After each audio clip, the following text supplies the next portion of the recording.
UFC Vegas 55. Draftkings has released the salary so we could take our first look. You can call me Kunith. Let's make some money this week.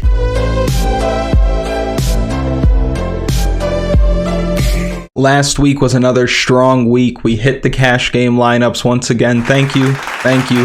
And I don't want to waste any time getting into this week because I want to carry that momentum. But there is one thing that I have to say, just one quick message. I've been calling out you bigger channels for months. I've been laying it on thick for the last couple of weeks. And what have you all had to say? Nothing. I say publicly that you suck. I say it here, I say it on Twitter, and I'm giving people free money week in and week out. What are you doing? So all of you out there with your lazy content, multiple hosts, no cuts in between, stop it. Get out of the way. And if you don't want to get out of the way, see me in the head-to-head on DraftKings. We'll determine who's the best. Sorry, I had to get that off my chest, but this is the first look. So we're going to start at the very top of the slate, and this week we have Jailton Almeida coming in at 9,400. He's fighting Parker Porter this week. Jailton Almeida is a lock and a half this week. He's better everywhere. He's going to have the height advantage, the reach advantage. He was supposed to fight Maxim Grishin down at light heavyweight on this card. Maxim Grishin pulls out. Now we have a situation where Parker Porter is taking this on short notice. Not the shortest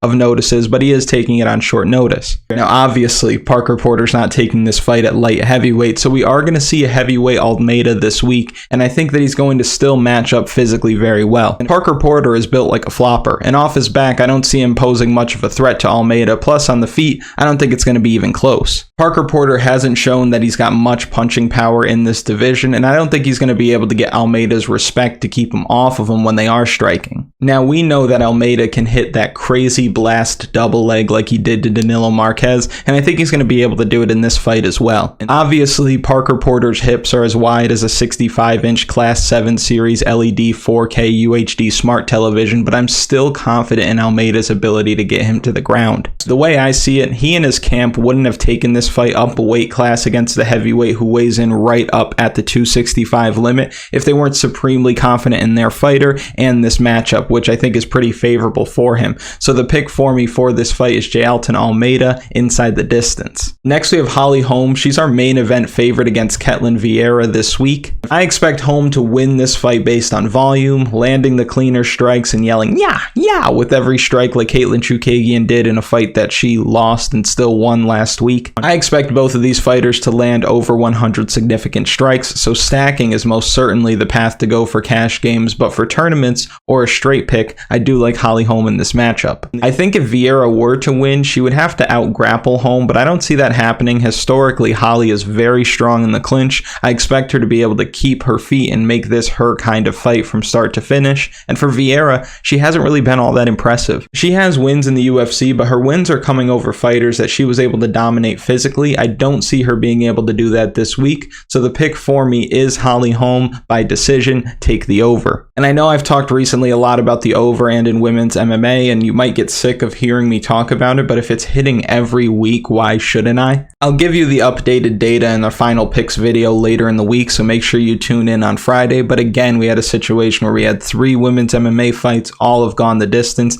Keep betting the over, keep parlaying the over, it's free money. The next fighter we have at 9,000 is Jung Young Park. He's fighting ya boy, not my boy, Eryk Anders this week. The Iron Turtle is a decent favorite this week, which is a surprise because Anders is almost always the betting favorite for some reason. When you look back on Eryk Anders' UFC career, he's fought in the UFC 13 times. He's only been the underdog twice, but he only has 6 wins, which seems a little fishy to me. Your boy might be the bookie's boy, if you get what I mean. But anyway, as crazy as it sounds, I can see him having success in this fight against Jung Young Park. What Park does well is that he has solid cardio, a decent chin, and he's a willing grappler. My issue with him, however, is that he doesn't throw with much power. Physically, he won't be nearly as strong as Eryk Anders, and Anders has good takedown defense. So if Park struggles to get him to the ground, then he possibly loses a striking battle with Anders, who's going to have bigger moments in the round. Plus, Anders might take Park down himself and steal rounds that way. Now, I don't consider Eryk Anders a lock by any means, but from a DraftKings perspective, I won't be playing Jung Young Park this week. I just think he's a little too pricey. And again, I think he struggles to get takedowns in this fight. And even if he does, if you look at the fight with Tafon Chukwi, I think we can see something very similar. Against Tafon Chukwi, he has 2 takedowns, nearly a whole round of control time, and he's scoring 77 points.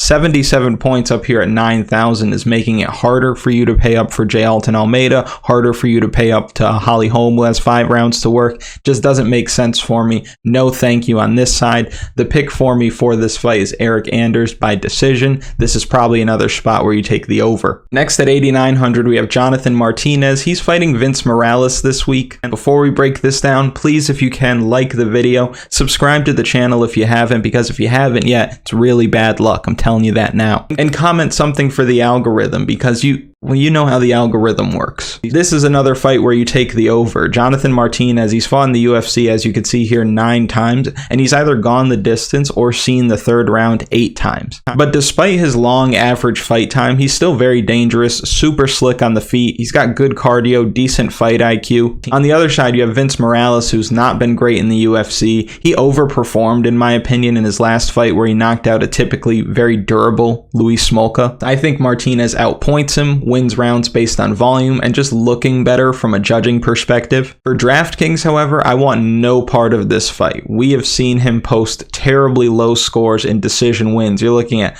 60 points. 60 points in a decision win is crazy because you get 30 just from winning. You see here he posts 67 points, 59 points. If we come down here, we've got 68 points, and this is with a knockout in the 3rd round, 75 points in a decision. So he's really not scoring that well. Even against Andrei Sukhumtov, let's say that they gave him the win, he's still looking at a 76-point performance. So as you can see, he's not scoring well. He's typically pricey. I'm not all that interested from a DraftKings perspective. And I do expect this fight to be competitive. I don't look at him as a lock by any means. I think that Vince Morales could make something happen, but I am going to side with Jonathan Martinez here early in the week, and the pick for me is by decision. Next at 8,800, we have Joseph Holmes. He's fighting Alen Amedovski this week, and he looks like a lock in my opinion. Ugly Man Joe is going to have a 6-inch height advantage, a 6-inch reach advantage, and he's coming off a loss in his UFC debut. We've talked about this recently, specifically with Nascimento last week. He lost his debut, and then he looked much better in his 2nd fight where he dominated Jake Hadley. 2 weeks ago, we said that about CJ Vergara, and he won as well. I think you're looking at a situation here like Joseph Holmes, who won the 1st round against Jamie Pickett, lost ultimately because Jamie Pickett is a tough out in your first UFC fight, and he lost because he started to fatigue. He gave up some takedowns, his work rate slowed a little bit, he wasn't landing as heavy, and he's still only 26 years old, so he's doing a lot of learning. He's probably getting better at a much faster rate, and that was a good learning experience for him against Jamie Pickett in his last time out. I expect Ugly Man Joe to put all the pieces together this week. And on the other side, there's just a lot to dislike about Amedovski. He hasn't fought since 2019. He's 0-2 in the UFC, most recently losing to John Phillips. And losing to John Phillips in the UFC is like coming in 3rd place in a race with 2 other people who are only allowed to walk. It's really not a good look. So I expect Ugly Man Joe to pick up the finish in this spot. I do expect it to come later, possibly 2nd or 3rd round, but the pick for me for this fight is Joseph Holmes inside the distance. Next at 8,700, we have Chidi and Njokuani. He's going to be fighting Dusko, my chin swings in the air, Todorovic this week. Chidi is coming off a huge knockout over Marc-Andre Barriol earlier this week, so the recency bias could be making him a bigger favorite than maybe he should be, but he should be the better striker. There's a lot of finishing upside here. His price is high, but it's not too high. He's affordable for what he's able to do,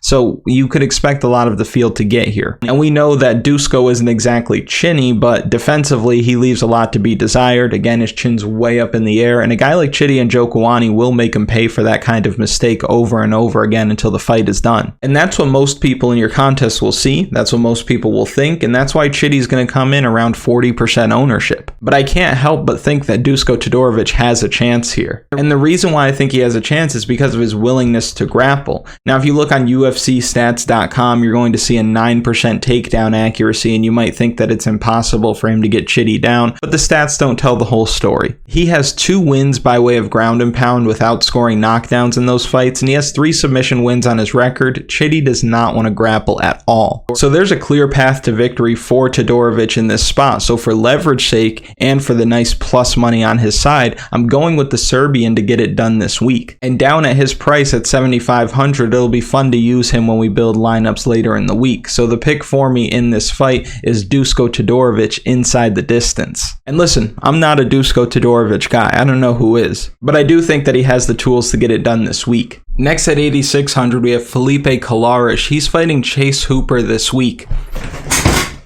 Sorry, I'm back. I was just chasing the dream because that baby boy is going to make us some money here. I know Hooper's going to be popular on DraftKings this week because everybody wants to win money betting on Chase Hooper because it's kind of funny. But I do actually think that skill-wise, he matches up very well in this spot. Felipe Colares is a grappler, which plays right into Hooper's game. And Colares is 2-3 in the UFC, but he really should be 1-4 because he didn't actually beat Domingo Pilardi if you watch the fight. And if you're fighting Domingo the Flamingo, a win should be a little bit more decisive in my opinion. He has the win over Luke Sanders, who's talented, but he's got bottom of the barrel fight IQ. Now he's up against Chase Hooper, who's getting better at a rapid rate. He's only 22. He's shown improved striking. He's tough as hell. He's a much taller, longer fighter in this matchup also. Plus, the UFC is looking to build him up because, again, he is only 22, and if he can become a legit world-class fighter, he's going to sell a ton of tickets in the future. Chase Hooper could end up fighting for the next 14 years in the UFC, so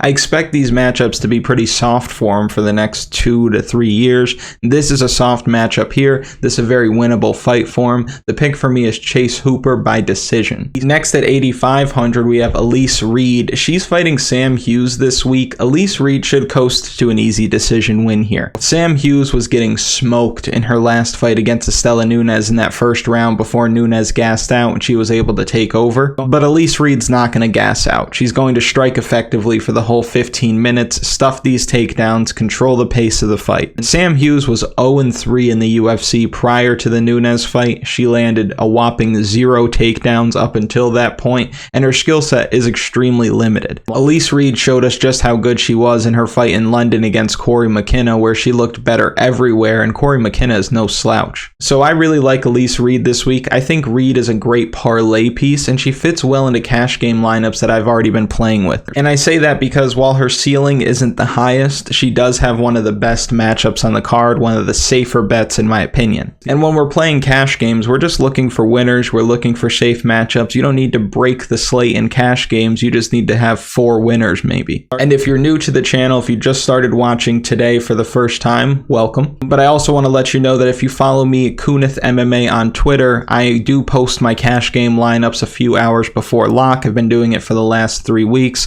People in the comments, they'll tell you what's going on. People on Twitter, you'll see what's been happening over the last couple of weeks. So the pick for me is Elise Reed by decision. Take the over. Next, we have Omar Morales. He's 8,400. He's fighting the Doctor, Uros Medic, this week. Omar Morales is a good striker. He can mix in the grappling as well when he needs to. He's the much more experienced fighter in this spot, which I really like. Medic is a striking powerhouse in that first round, but after the first round, I don't expect him to have much success, nor do I expect him to have much energy, and that's when I think Morales is going to take over. The issue that I have with Morales is that he's so low volume it hurts, but at the same time, they're going to be in the apex. Medic is going to be pushing a pace, giving him everything that he can handle, so he's going to be forced to fight. I'm hoping that Morales can weather that early storm and win these rounds later with some grappling. I hope that that's the case because Medic is going to come in at sky-high ownership with everybody hoping for that finishing upside, so I'm hoping that staying away from Medic will help your lineups. That's what I'm going to do. I probably won't take Morales either on DraftKings just because historically he doesn't score that well in decision wins either, but I am picking him to win in this fight. So the pick for me is Omar Morales by decision. Next at 8,300, it's Shark Week. We have Tabatha Ricci fighting Polyana Viana this week, and this is a grappler versus grappler kind of matchup. So we just have to pick the better grappler, and most of the time when you have a situation like this, the better grappler is whoever the better offensive wrestler is, and it's definitely Baby Shark Ricci. She's going to be getting takedowns at will. She's not going to be submitted with something from the bottom like armbar from guard or knee bar during a scramble. Viana's go-to move is an armbar, so I think once that's nullified, she's absolutely toast. I expect Ricci to get maybe 3 or 4 takedowns in this fight, go to work on top, and eventually find a submission. At this price, it's impossible to not want to get to her, especially in cash games. The pick for me in this fight is Tabatha Ricci Ricci by submission. Next at 8,200, we have Michel Pereira. He's going to be fighting Santiago Ponzinibbio this week in our co-main event. It would have been cool for them to swap this and the Ketlen Vieira fight and gave us 5 rounds of action between these two, but we'll just deal with it. This fight will be heavily owned on both sides, but it's for really good reason. These are great prices for both of these guys, and the winner probably ends up on the winning lineup in most of your contests. I've gone back and forth on this one. Michel Pereira is a ridiculous athlete. He's fast, he moves very well, and he can wrestle. He's one of these guys that really doesn't have a big hole in his game. He can do it all, and he can do it all very well. On the other side, you have Santiago Ponzinibbio, who has great hands. He's got a ton of experience at the highest level. To me, this fight is such a coin flip. So much of a coin flip that I'm going to save my prediction for later in the week, but I will give you the paths to victory for both of these men so that you have something to chew on until Friday. If Pereira wins, it's because he's getting takedowns and he's winning the output battle. Pereira by decision is the most likely outcome in this fight if he does win. But if Ponzinibbio wins, it's because he's rocking Pereira with punches and he's winning rounds based on bigger moments, possibly finding a knockdown or maybe even a knockout later in this fight. So this can go either way. In your tournaments, you'll probably need one side of this, but at the same time, we could totally have a Randy Brown, Chaos Williams kind of situation where everybody's on it because it's a crazy fight. It goes the distance and the winner's not optimal. And that's game theory, lineup construction, what to do to be successful kind of stuff, which we talk about at length during the final picks video. Last week we had a strong final picks video, and it wasn't just because the picks were good, but also we talked a lot about theory, psychology, how to approach the game, and a lot of you shared messages with me and told me that that really helped. And if you don't want to go back and listen to that, I'll just quickly go through the kind of the same thing that I talked about last week. Don't be afraid to leave salary on the table. Last week, the winning lineup left 1,000 salary on the table. We talked about that exact amount when we were building our lineups in that video. On top of that, don't be afraid to take chances and take risks. This was something that a lot of you guys loved because you saw results immediately after you started taking some risks. If you are putting your money into tournaments, safety should never be your priority. Your money is gone. Once you reserve the seat, the money is gone. You might be able to withdraw your entry before lock, but just think of it as the money is gone. No one who takes down tournaments, I don't care if they're small field single entry, I don't care if there's 31,000 other people. No one who wins these tournaments is thinking, this is the safest combination of 6 fighters that I can make. Because safety